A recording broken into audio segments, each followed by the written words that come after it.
If you're starting a business soon, watch this first, because what you're about to hear could be the difference between building something that survives for years or burning out before you even get momentum. And before you skip ahead, don't, because most people don't fail in business because they're not smart enough. They fail because they start with the wrong expectations, the wrong mindset, and the wrong sequence of decisions. By the end of this video, you'll understand what actually matters in the early stages of a business, what to avoid, and how to think like someone who builds something that lasts. Now here's the question. Why do some people start with almost nothing and still manage to build profitable businesses, while others start with capital, connections, even experience, and still fail? The answer isn't luck, it's clarity. And clarity is what you're going to get here. So stay with me, because this isn't motivational fluff. This is a breakdown of how business actually works in the real world, especially when no one is watching, no one is clapping, and nothing seems to be working yet. Let's begin with something most beginners completely misunderstand. A business is not an idea. It's a system that solves a problem in exchange for value. That means if your business doesn't solve a real problem, in a way, people are willing to pay for. It doesn't matter how creative or unique your idea feels. People don't pay for ideas. They pay for outcomes. So the first thing you need to ask yourself is not, what business should I start? The real question is, what problem am I solving, and for whom? If you cannot clearly answer that in one sentence, you're not ready yet, because confusion at the beginning leads to wasted time, wasted money, and frustration later. Now let's talk about something even more important: validation. Most people skip this step. They fall in love with their idea and immediately start building logos, websites, branding, social media pages.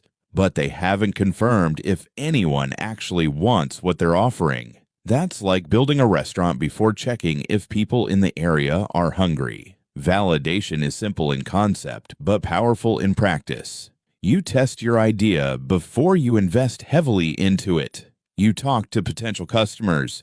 You observe demand. You look for signals that people are already trying to solve the problem you're targeting. Because if people are already paying someone else to solve that problem, that's proof the market exists. You don't need to create demand from scratch. You need to position yourself within existing demand. Now here's where many beginners get stuck again. They think business success is about having the perfect idea. It's not. It's about execution.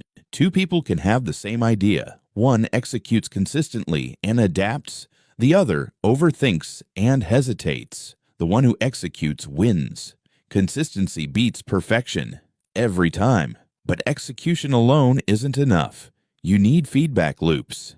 In simple terms, you need to constantly observe what's working and what's not, and adjust accordingly. Business is not static. It's dynamic. What works today might not work tomorrow. What works for one audience might fail for another. So you must be willing to learn, test, adjust, and iterate. Now let's talk about something uncomfortable. Most people start a business expecting quick results. They imagine making money within weeks or months. But in reality, the early stage of business often feels slow, uncertain, and sometimes discouraging. This is where many people quit. Not because their idea was bad, but because their expectations were unrealistic. A business is like planting a tree. At first, you don't see much happening above the surface, but beneath the soil, roots are forming. And those roots determine how strong the tree will eventually become. If you keep digging it up to check progress, you'll kill it. The same applies to business. You need patience combined with action. Now let's shift to something practical. Cash flow. A business survives on cash flow, not just profit.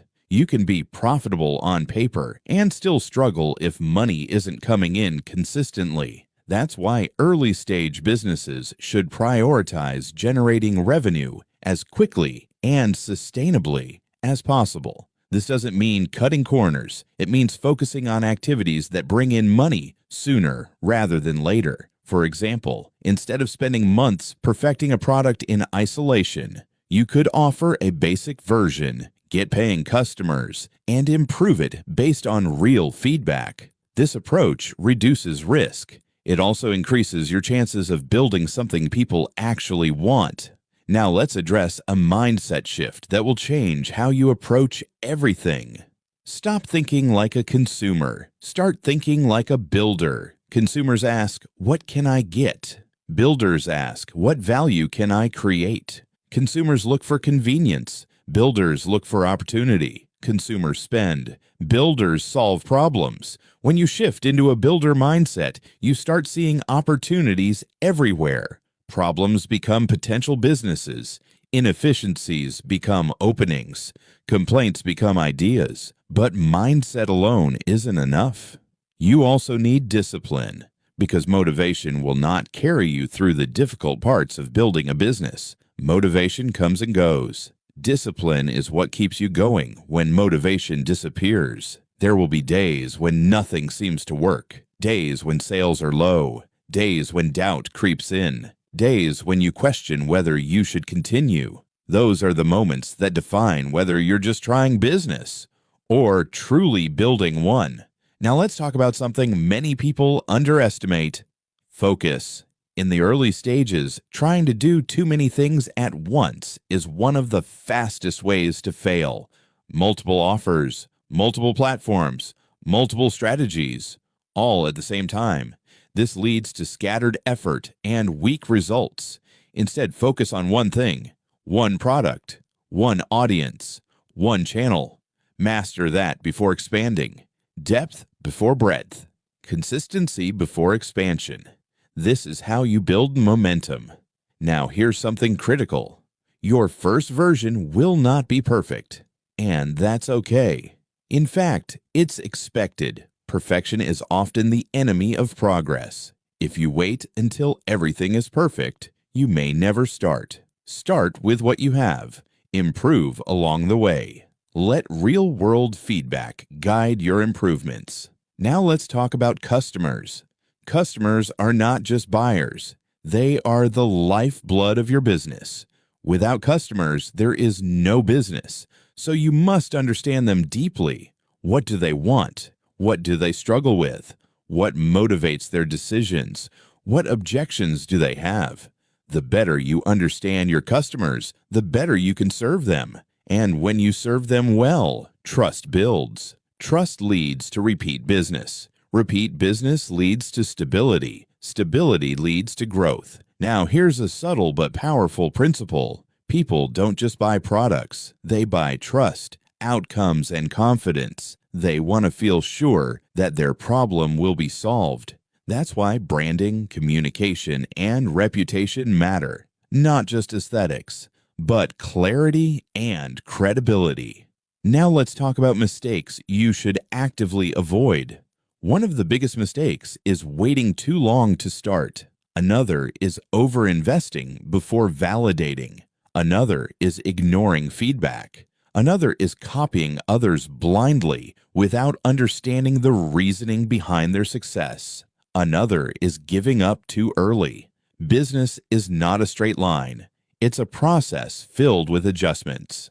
And finally, one of the most important truths you need to accept: failure is part of the process. You will make mistakes. You will try things that don't work. You will encounter setbacks, but those experiences are not the end. They are data. Each failure teaches you something valuable if you're willing to learn from it. Now here's where everything comes together. Starting a business is not just about making money. It's about solving problems, creating value, building systems, and developing yourself in the process.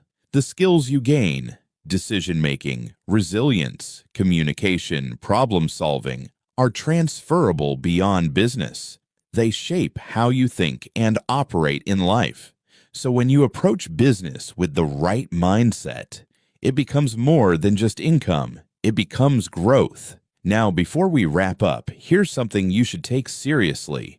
If you're starting soon, don't try to figure everything out at once. Focus on taking the next step. Not the entire journey, just the next step. Validate your idea. Talk to real people. Start small. Test quickly. Learn continuously. And stay consistent. Because progress in business is rarely about one big move. It's about many small, correct decisions made over time. And if you stay in the game long enough, improving as you go, you significantly increase your chances of success. Now, if you found value in this, don't just watch and move on. Take action on at least one thing you learned today. Write down your idea, talk to a potential customer, or refine your problem statement, because knowledge without action changes nothing. And if you want more content like this, content that actually helps you think, build, and grow, then make sure you stay tuned for future videos. Your future business starts with the decisions you make today. And the earlier you start thinking correctly, the better your outcomes will be. Stay focused, stay consistent, and build something that lasts.